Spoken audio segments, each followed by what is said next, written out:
Mayad nga adlaw probinsya kang Antique para sa aton news break.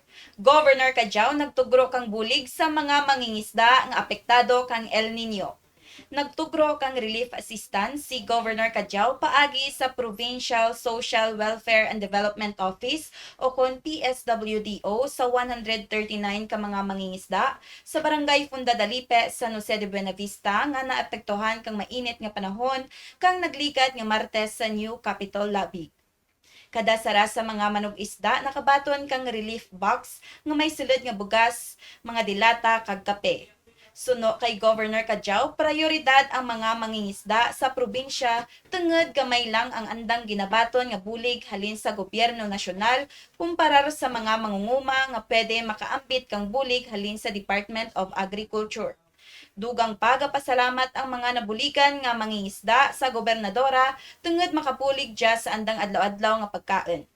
Natatapan man ang tanan nga miyembro kaugyon Dalipenhon Fisher Fox Association and Cebuano Fisher Fox Association of Antique kaimaw ang mga wara pa nakapamiyembro sa relief operation.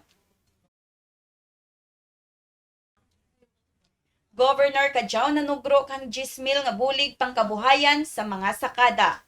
Ginpangunahan ni Governor Kajao ang pagpanugro kang bulig pangkabuhayan sa mga sakada nga nagabalor sa 10,000 kadya nga Mayo 2. Sa radya sa mga advokasya kang gobernadora nga matugruan para nga buy-an kag oportunidad makaubra ang mga sakada. Sa siyam nga bag-o nga mga benepisyaryo nga anang nabuligan, darwa ang halin sa San Remigio kag 7 ang halin sa San Jose de Buenavista.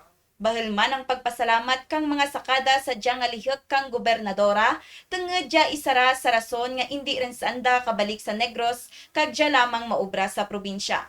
Dugang pa ang dya nga inisyatibo ginapangunahan kang gobyerno probinsyal kaimaw ang Department of Social Welfare and Development o kon DSWD kag nabuligan gid ang mga kabilugan nga 300 ka mga sakada kang tag 10,000 kadya nga tuig. Ang 282 kadya nakabaton rin man kang bulig pangkabuhayan nga ginapanagtag ni Governor Kajao kang nagligad nga tuig Disyembre 12. Ako dya si Manuela P. Samulde para sa Antique News Break.